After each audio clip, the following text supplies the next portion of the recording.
Good morning, everyone. Good morning. I think we now have Buffalo on board as well. So I'd like to call the meeting to order. And we will start with our introductions and we'll take attendance. Let's start in Buffalo, then we'll go to New York City, and then we'll come to Albany. Good morning, David Dworkin. Dave Rumsey apparently has food poisoning, so I will be solo in Buffalo. Thank you. New York City? Eileen Spinola. Diane Ramirez. Dave Mossberg. Rosalind Young. Gregory Weston. Sandra Erickson. Keith Simon? Donna Zoller. Carol Fansler. Dan Hartnett. Duncan McKenzie. Dan Burstein. Amy Pensky. Jody DeLello. Thank you, everyone. We do have enough people to make a quorum, so we can vote on things if we need to. Really do want to thank everybody for coming today. I know sometimes during the summer it's a little tough to get people all together, so we really appreciate it. I'm going to start with the subcommittee and department reports.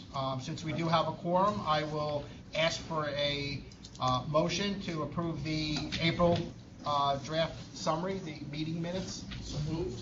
Duncan? Second. Second. Everybody in favor? Aye. Anybody opposed? Great. So those are approved and will be finalized and posted. The next thing up on our agenda is an enforcement update. Rosalind Young in New York City will be giving that. Rosalind? Yes. I'm sitting in for Ernita Gant. She's not available today. We have, I see from your previous draft that you notice that we do have additional enforcement investigators. The load of complaints that come into us, more than 70% of our complaints that come in are from real estate, are real estate related. The majority has to do with funds that are not returned after failed transactions. We're trying to educate our salespeople and our brokers that those funds actually belong to the client and that they must be kept in a separate account. We're finding that there may be some commingling, things like that that's going on. So in addition to enforcement, there's education. We've also found that there may be some issues of brokers not terminating their salespeople for whatever reason. And it's a requirement that they do that immediately upon request. And they're learning, you know, and the process is going along. And yes, again, there's certain reasons that either it has to do with monies that they think they're owed, or they feel that documents were taken when the individual left. But that is no reason to not terminate them. So they have to do that. That's a requirement. So again, we're going forward. We have lots and lots of cases. We've increased our force to handle these cases, and things are getting better as we go along. Can I ask, if you're saying that a lot of the issues involve escrow money? Yes. Okay. What seems to be the resolution? Is the agent being called on the carpet and the firm, or just the firm and the agent? Have these resulted in more monetary penalties, or have they resulted more in suspension of licenses? I mean, just a feel as to how that's gone down? Well, it depends. I mean, in some of the larger agencies, the broker, if you will, pretty much lets the agents handle the things themselves. And the agents are responsible, you know, for collecting the monies and whatnot, and providing it to whoever the administration person is to put it in the escrow account. It doesn't really have to be an escrow account, by the way. It just has to be a separate account. Right. That's the thing, because escrow accounts are very expensive. Found that out. But as long as it's a separate account where the monies are kept, and it's monies that don't belong to the broker until the transaction is complete. But as far as the penalties, again, the broker's responsible for the activities that go on in their business. I mean, that's why they carry the license. Dave, maybe you can help me on this about, sometimes it's fines, sometimes it's suspensions, but we really just try to get a resolution. And in many cases, if the resolution takes place prior to the case completion, and we can consider it being resolved. We don't necessarily have to take it to a hearing. If indeed it can be resolved while the investigation is going on. And that's the main thing that we're looking for. Let's get to a resolution as quickly as possible. This might be a silly question, but is there a root cause behind the not releasing of the funds in a timely manner? How much of that is lack of professionalism, unawareness, lack of management versus fraudulence or attempt? Well, it really depends. Some of the really small agencies, it could possibly be an issue with they just need the money, I can't really give you I can't really answer that because we don't go in and ask them why. We're just going to get said, why is this happening? We're just saying, this is happening. You need to fix it, and that's what we're at. That's the focus of it. And don't let it happen again. And what's the batting average to these things being successfully? Usually, the majority of them, I would say more than 50%, we can resolve before having to go into a hearing, roughly. Yeah, the rationale behind my question was really just if we think, which I'm not saying we do, it's leaning fraud, then you can probably send a message. We probably want to be heavy-handed. Yes. But if we think it's, not fraud, then I guess we just try to figure out ways to help resolve it and how we can be more efficient. Right. Upstream. Well, again, during the process, we make them completely aware. This is what the issue is, and this is why we're doing the investigation. And again, if indeed they can resolve it before we get to the final conclusion, then as far as we're concerned, everybody's satisfied. Yep. Are there things you think we could be doing that we're not, in terms of increasing the batting average and decreasing the speed to resolution? Well, I think again, it depends on the size of the shop too. I mean, there are some of these huge companies that have hundreds of salespeople and hundreds of associate brokers and stuff like that. So no one person can know everything that's going on, So you may want to maybe have someone responsible for the funds, if you will. And every time there are funds collected towards a deposit or something like that, that person has to know about it. And that doesn't have to be a broker or a salesperson. That could be an administrative person, to keep track of what monies is coming in and who is it associated with. I mean, that's a procedure that the company has to decide to implement. I mean, they have college students out there now. You can have interns come in and do this kind of clerical work, just to sort of keep track. Every time some funds come in, for whatever reason, it goes, this person knows about it. Right. And then when the funds, when the transaction finishes and it goes over into the commission money or whatever you want to call it, this person is responsible for reviewing it and making sure it happens. I mean, that's a procedure thing. I guess my last question, and I'll stop talking about it, is any way to resolve it through education, or is this something that we need to take up? I know I haven't been as active on that committee as I was in the beginning, but maybe. I'm sorry, say again? No, I was talking more with the board. Is there a way to help resolve it through better education about the seriousness of this, the speed? Well, I think the main thing you might want to think about is that the money does not belong to you. You collect the money, and you do it on good faith. It's good faith deposit, because nobody wants to do stuff for nothing. That's one of the reasons why you collect this monies up front, because you want to make sure that this person is interested in the transaction and make sure that you're working towards something. But they have the people who work for you have to understand that money does not belong to the company. And then once the transaction is finished, you can apply it to whatever you want to. You can apply it to commission, you can apply it to deposit or whatever. But when that money first comes in, it does not belong to the company. And they have to make them understand that that's the case, in my opinion. Thank you. Can I interrupt for 1 second? Carol's trying to, do some notes for the meeting minutes. The gentleman who was asking those questions, I think kind of came in after the attendance. Could you just identify Dale yourself? Yeah, this is Dale Burnett. Sorry I was late, and I apologize for having to leave early. I'm in the midst of a bunch of meetings, but I still wanted to be here, so I'll probably tip out, but I'm here. I appreciate it. Thank you. Got that, Carol? Yeah. Okay.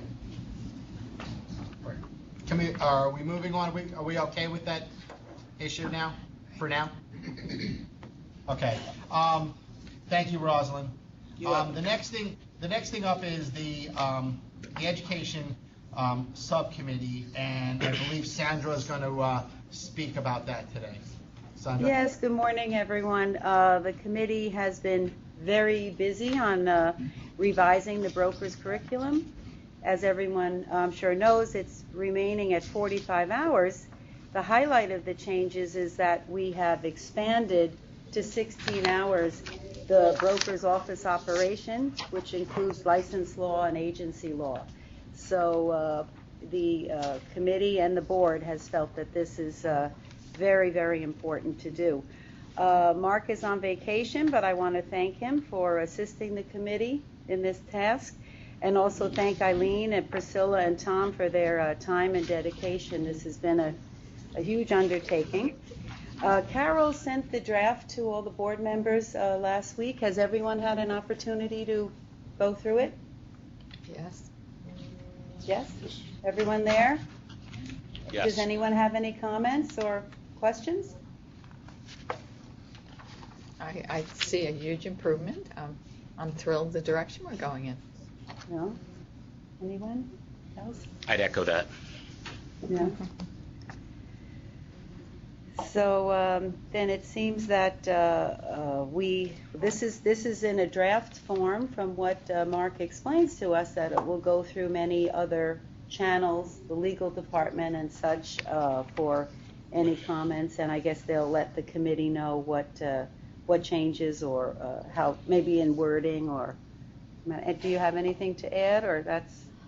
Well, the thing that I would add to everyone here is that we have various subcommittees, as indicated on our forms here, and a subcommittee is made up of a few people trying to do a monumental job.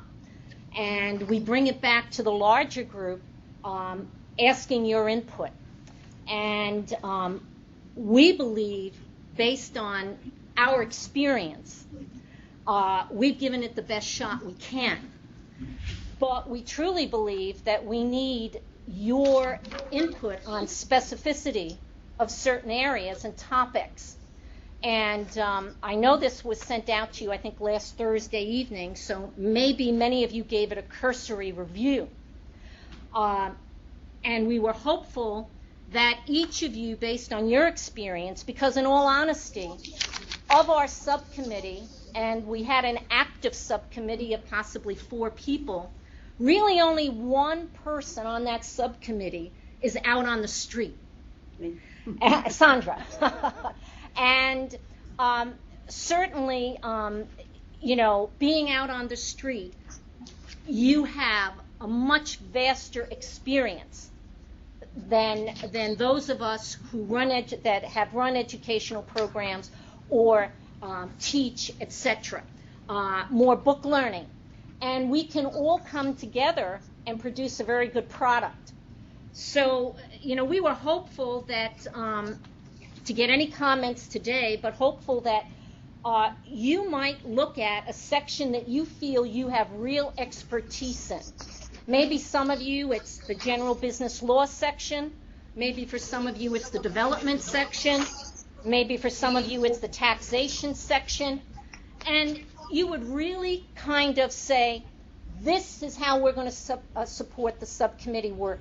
And you're going to look at it and say, they did a good job. Or you're going to say, you know what, this could be phrased differently, or this should be added. Because again, we're a subcommittee, and we're coming to you, the broader board, to give it a fuller depth before it goes out to anybody.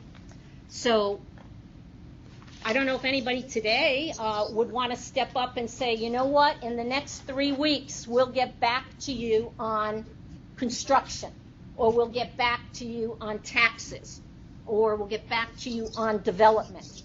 But we'd appreciate that ownership, but if you don't feel you're up to doing that, we certainly would ask you to look at it, Sandra, again, and email anything to us or to Mark. But I do believe that you can help us put out a better product than what we've presented to you. So, Eileen, I have a question for you. So this will have to go through the regulatory process, I presume, because we are amending the regulations? Correct. So I have to go through the SAPA process.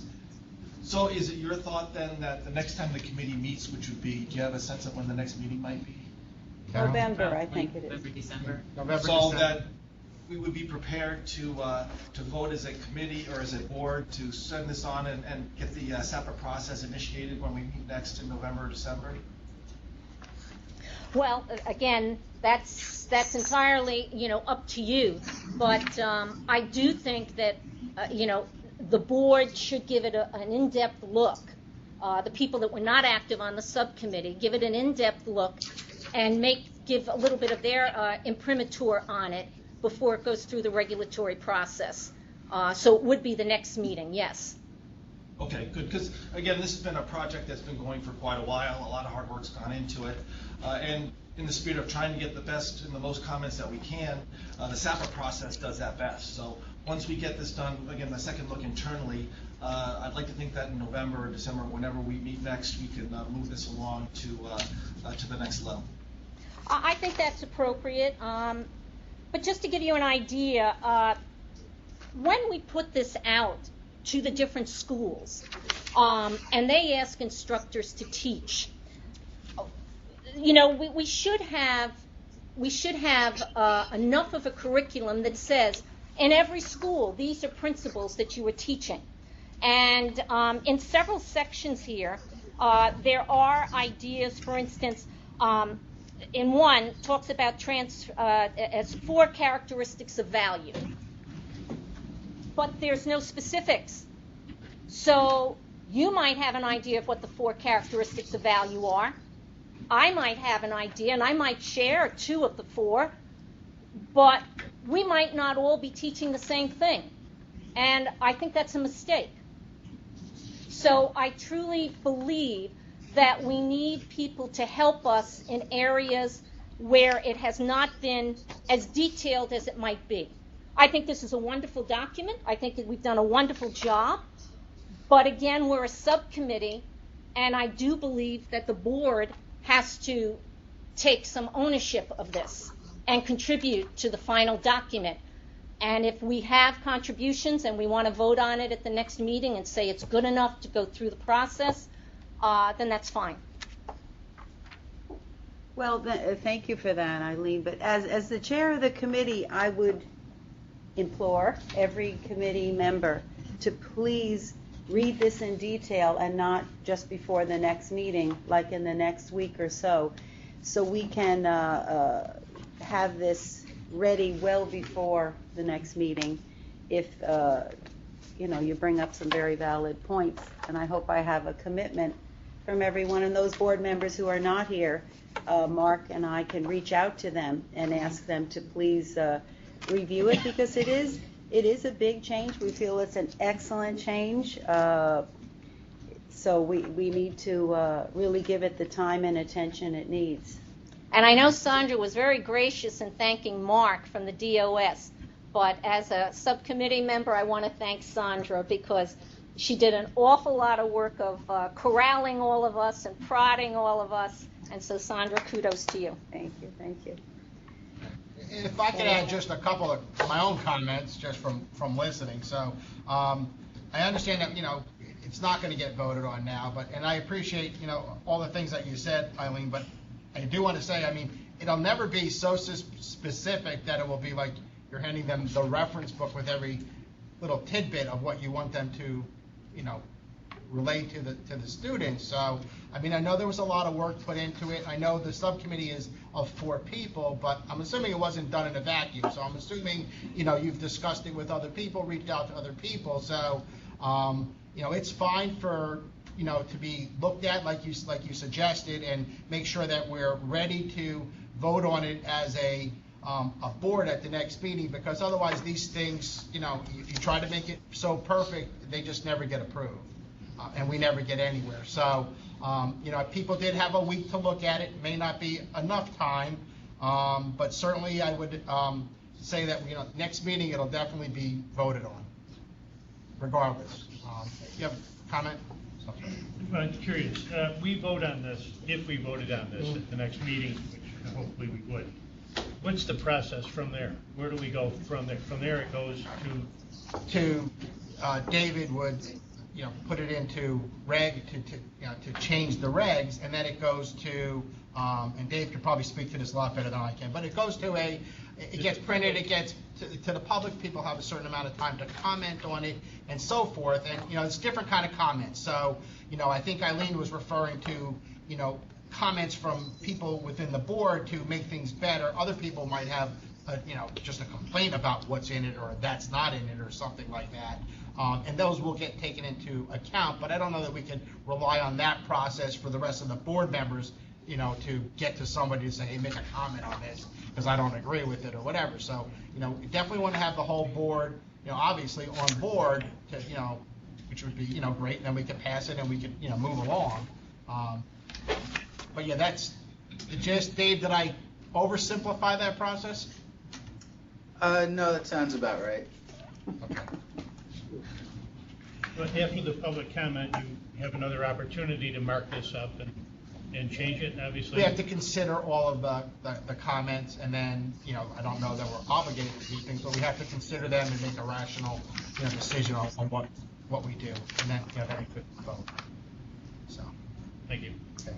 All right, so then let's have a commitment from everybody that they'll, look into it as, in more detail, get comments to either the subcommittee. I think if you want to funnel them through Carol, though she doesn't normally deal with the subcommittees directly in funneling their stuff, but, she could. But, let's get the comments back and, make any tweaks, add some more specificity if we need to in areas, and be ready to vote on it at the next meeting. Again, let me just say that I will work with Mark on reaching out to board members to, to make sure we get all their feedback so we can get this done sooner than later. I just want to also add in this subcommittee that at the last meeting, Eileen had asked that we look into the Idaho rules. They have they require their brokers to take a business conduct and office operations course, 8-hour course before opening an office.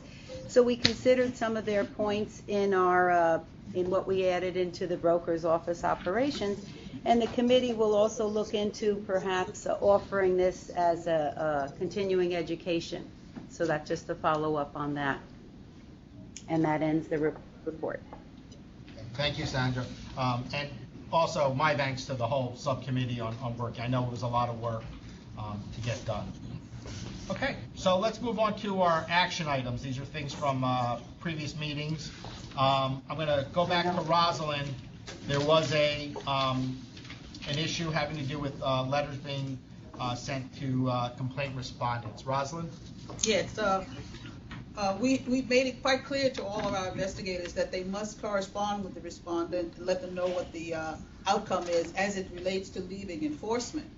But it doesn't necessarily have to be in the form of a letter, because I don't know if you realize, most of you do, that all the brokers and salespeople had to give us an email address, and because that's how you renew your licenses and whatnot like that. Now, in this days of electronics, everybody has multiple email accounts. So when in many cases, we send the results through that email address that we have for you. And the broker's not checking that email address, and that may not be their primary email address. They might be the secondary or third email address. So like I said, we've made it clear to our investigators that they have to send an update as to the outcome as it leaves enforcement. But it can be in the form of an email through the email address that we have on file for the brokers and the salespeople. So I say to the brokers and salespeople that they have to check that email account to see that they did get a response from the Department of State, because in many cases it went through their email and not an official letter. Thank you, Ralph. I mean, that seems, like you said, in this day and age, I mean, it doesn't necessarily have to be a paper letter, so. That's right. That is the address on file, it's a contact, so, okay. Thank you very much. Dave, you're gonna give us a regulation update? Sure. So when we last met on April 30th, I had mentioned in part that the department was going to move forward on adopting several amendments to Title 19. After that meeting, the department did go ahead and file the adoption papers. The papers were filed on May 5th. The text changes became effective on May 20th. These rules related to, and just saying this just so that Carol can get this for the record, but they affected 175.12, 175.20, 175.24A, 177.2, 179.1, 179.2B, and 179.3A. The majority of these rules were to replace obsolete or repeal outdated regulations.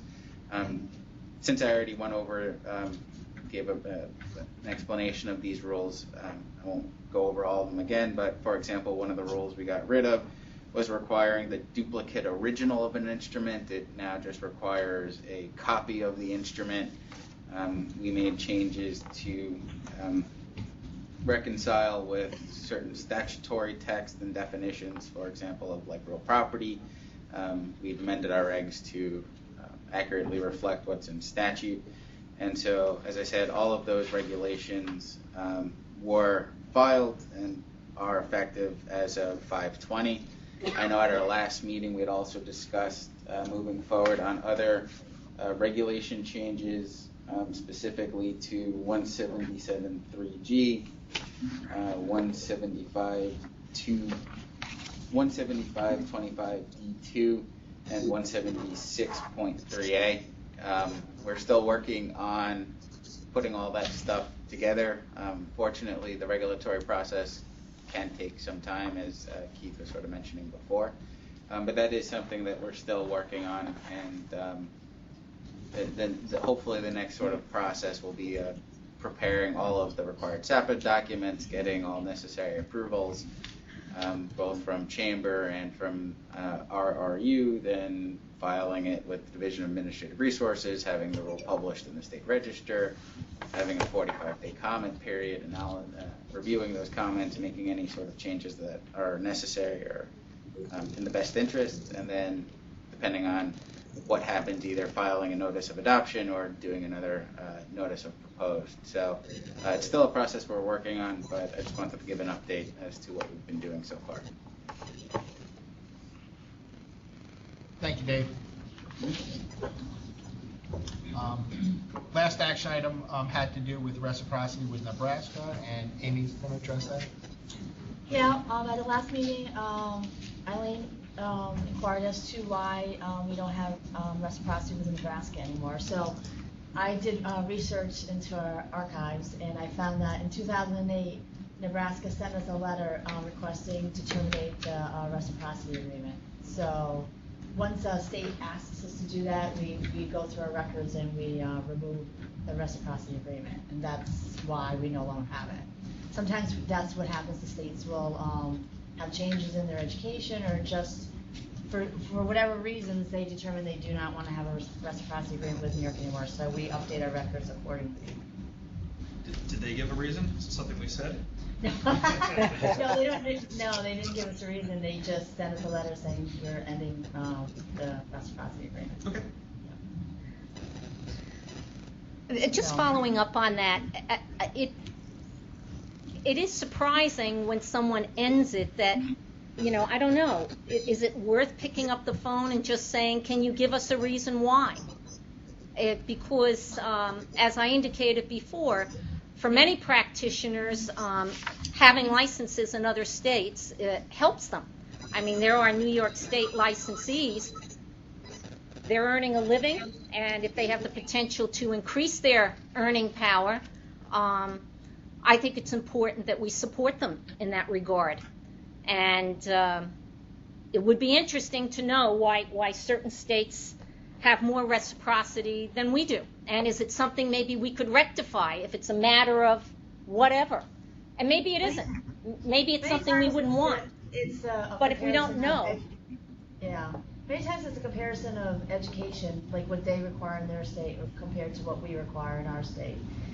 Sometimes it's a decision by that state that they're not doing reciprocity with any state. I know that was a Florida thing at one point where, was it Florida or New Jersey? One of them, New Jersey, yeah. New Jersey. Ended all their reciprocity agreements with all states because they determined that's what they wanted to do.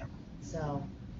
Yeah, well, I think look, I mean, I know that, you have only so many hands there to do so much, but, neighboring, I mean, when Connecticut has reciprocity with 15 states, and Florida has reciprocity with 10 states, and we have reciprocity with far fewer states, it begs the question as to why. So at some point when you might have a down moment, maybe you can find out, gee, why? What is it? So thank you for at least looking into it. Okay.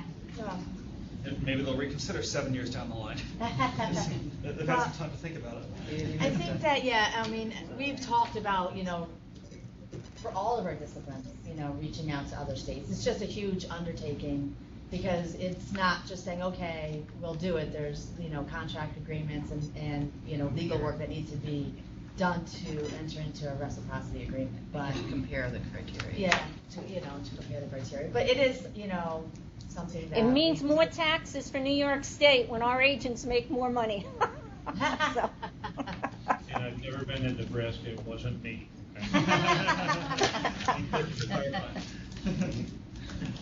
Thank you, Amy. You're welcome. Next agenda item is new business. Before we move on to new business, in the minutes here, we had, Amy, you said you were going to look into high school diplomas and GEDs as a baseline requirement to attain a real estate license? Yeah, that's in our action items. It's in the action items? Yeah, council is looking into what the requirements and what we can do for whether we can mandate it or not. I don't think it's been completed, the review, but we'll probably have it available for the next meeting.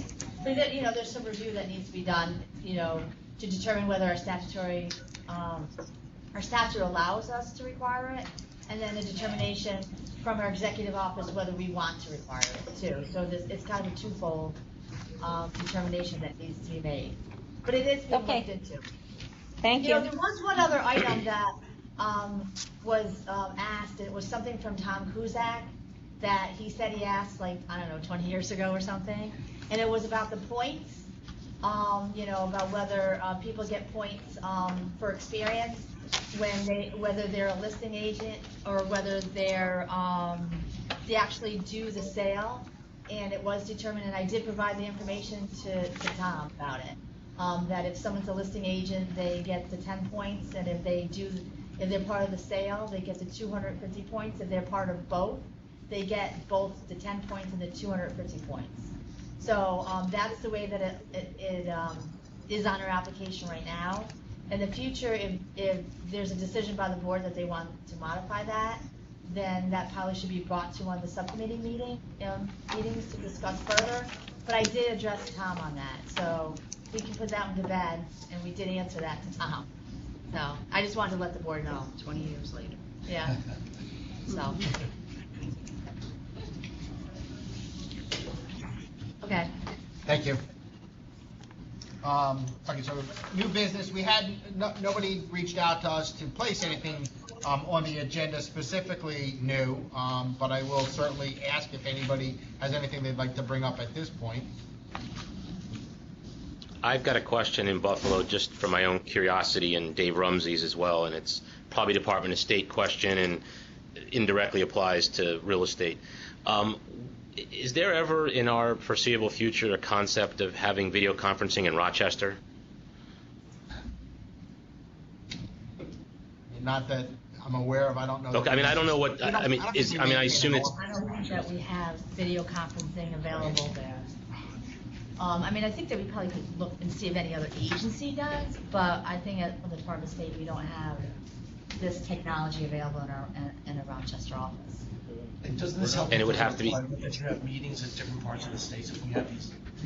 Yeah, I mean, So- we would have to still have the Because ones we Rochester have, isn't one yeah. of the, I think the statute says specifically Buffalo, New York City, Does and it? Albany, so. Well, by that's, doing this it right does here- refer to the, I think the Public public hearings. Yeah. Oh, okay. But, I mean, it's not specifically why, we just happen to have a Buffalo office where we have the technology, same thing in New York, so I don't really think we have a licensing office in Rochester.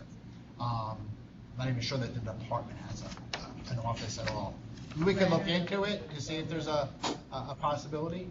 Yeah, I mean, we can see if there's. I mean, my only, and the only reason, I mean, the drive isn't the issue. I mean, it was more of, there's never been a single person in Buffalo that I can recall that's ever spoken publicly, maybe once in the years that I've been here, and it was really more not the inconvenience factor, more of, is there any value in having myself and or David, have our meeting in Rochester, so if anyone does want to speak publicly, at least there's a forum for someone who isn't in Buffalo to do so.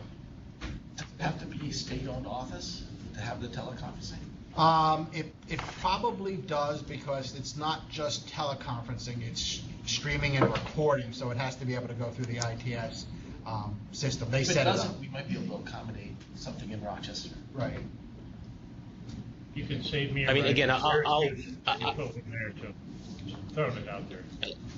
We'll explore it. I just, if you would, as I said, I just think once in a while it might not be a bad idea if there is through another state office the ability to potentially have a public comment period if there is, at least in Rochester, to at least open it up to those people, since again, Buffalo, we've not had much public comment, and I do think we should do our best to represent as many parts of the state as we can.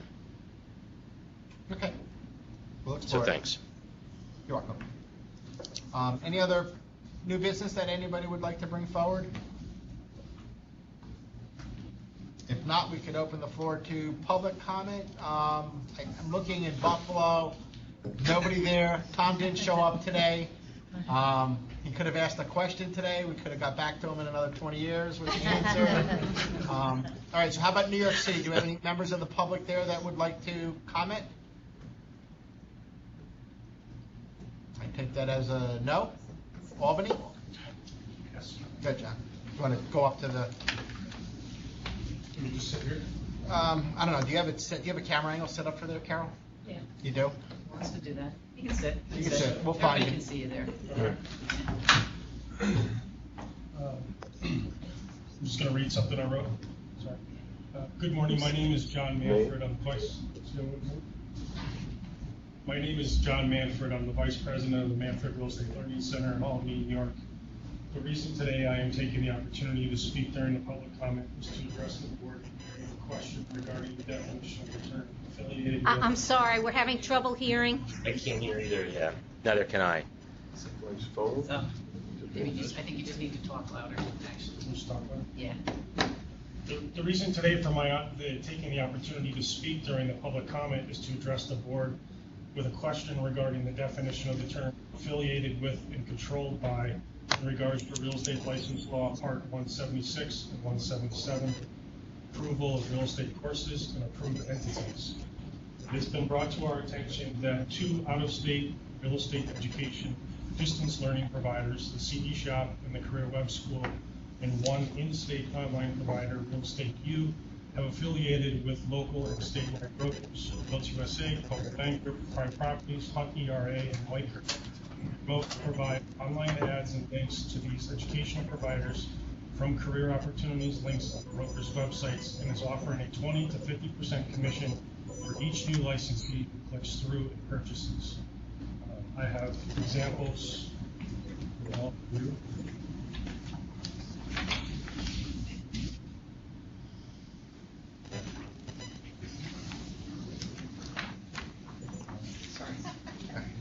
John's handing out some stuff here in Albany, and we could probably make it available to the rest of the board members. We could send it to you. In fact, part of one of those examples was I received an email from a local broker's director of career development. They received an email from Real Estate Youth who stated he was the owner of an online approved real estate school based in Manhattan. Specifically mentioned in the email, and I quote, "If you have any individuals who are looking to get their license and eventually work for you, we can offer them an online salesperson course for just $99 and give you 50% commission for each referral." End quote. If distance learning classroom are the two acceptable means of delivering licensing courses in your state, should the way it's delivered be the same across the board? Brokers are prohibited from running their own licensing courses. Are they now allowed to affiliate with online providers for a kickback, but not for classroom programs? What's the difference between the delivery methods? How does this serve the public? It has always been my understanding that classroom providers cannot affiliate with brokers to run classroom licensing or continuing education unless it is open to the public and not in a broker's office. Is a broker's website different from a physical location? If so, then license law needs to provide guidance and understanding to this new e-commerce market. These online ads not only provide licensing options for new licensees, but also promote and reiterate their continuing education requirements to already licensed salesperson and brokers, and provide options to complete their 22.5 hours of CD requirements through these same links. If this is now the new norm in New York State, should we assume that the brick and mortar schools who reside in New York State are also allowed to affiliate with brokers and provide the same service and commissions or referral fees for attending classroom programs throughout the state? Or is this just allowed for out-of-state online providers who are only interested in capturing 1% of the market in all the states in the country and truly not concerned about consumer protection? That is why we're here, right? Help me understand how online providers affiliating with brokers who then push new licensees to their courses and receive a commission is in the best interest of the consumer and not the broker or online provider.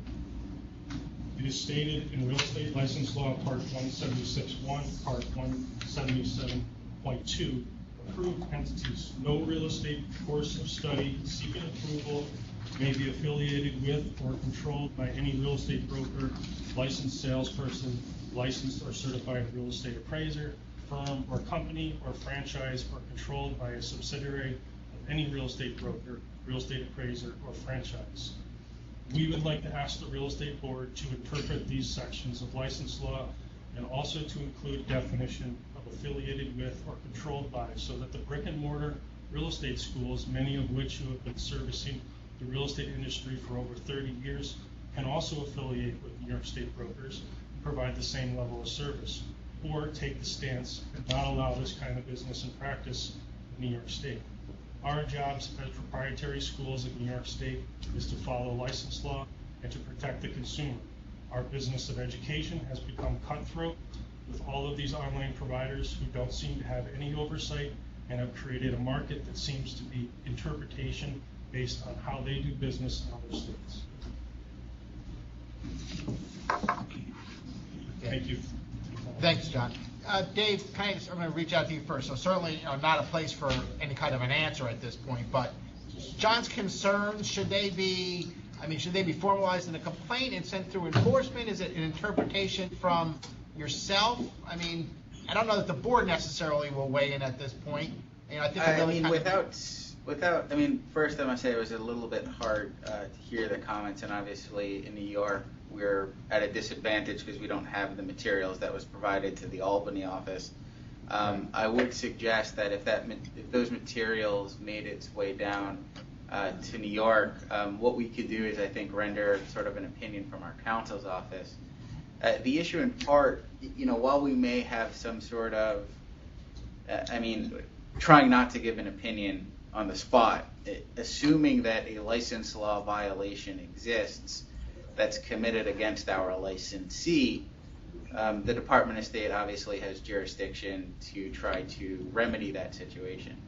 If it's a school, however, that is violating some sort of applicable regulation, be it from BPSS or somehow affiliating or somehow resulting in a violation of our regs, I mean, obviously that would be a different type of situation. So what I would suggest first, if somebody from Albany would be able to send us that material, we can take a look at it, from the department, from counsel's office perspective, and then we would be able to provide some sort of written response. If during the review of the materials, it appears that, let's say, one of our licensees is in fact potentially violating our own regulation, at that point, if we think it's necessary, then we could certainly send it to enforcement to open up an investigation. But I think that would be premature at this point without actually seeing what we're discussing. David, yeah, I'll send it down to we do regulate the schools For real estate. For real estate, so this would fall under our regulation. So I'll provide this to you. Okay. Can we receive it as well? Yeah, I'll send it down. Definitely. You'll have it sent to the board members, and we'll also make sure it obviously gets down to David as well. Thank you. Okay. But Amy, I don't know if you're the only one there. We really can't see that well who's there from education, but I think the regulation he cited says that there can be no solicitation. Okay, no solicitation by any real estate firm of an education course. Is that what you were saying, sir? Because again, we couldn't hear that well. Yes, that's exactly what I was saying. In fact, I'll give you a perfect example. I don't want to. If you go to some of the broker websites that I mentioned, Realty USA, Hunt ERA, Weichert, you can see by clicking on the career opportunities pages that they're putting these online providers right on their website, and if you click through it, it'll take you where you can purchase those courses. Mm-hmm. So they're directing people to the career of real estate, and then also giving them the means to complete their education. And being in the online business since 2002, I can tell you that all online providers do have some sort of affiliation or fee related to that relationship. We will give you 20%. We will give you 50% of that sale. Mm-hmm. That has always been with the brick and mortar schools. It's never been allowed directly with the brokers. Okay, thank you. Thank you. Thank you. Any other public comment? No? Okay. That being the case, now just remind everybody, so we'll do an adjournment of the meeting, and Dave will open up a public hearing session because we're required to. But being no other comments or whatever, ask for a motion to adjourn. Okay, second. Everybody in favor? Aye. Anybody not want to? I didn't think so. Okay. Carol will get back to, reach out to everybody like she normally does with some proposed dates. We're looking probably November, December. Like I said, I'll remind everybody, of course I ended the meeting, but that we'd like to definitely vote on the broker curriculum at that next meeting. Dave, you want to open up the public hearing? Sure. Pursuant to the department's statutory obligations, we're required to have a certain manner of public hearing sessions for the public. And so, since we're all here, if anybody has anything, I guess that would be the time.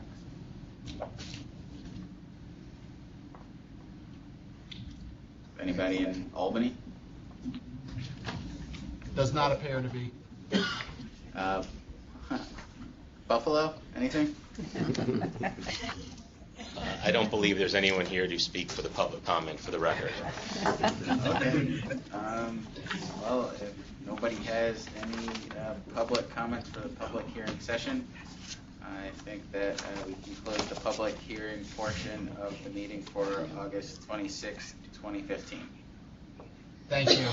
Okay, everyone, thank you for coming, and we'll look forward to seeing you in November, December. Thank you.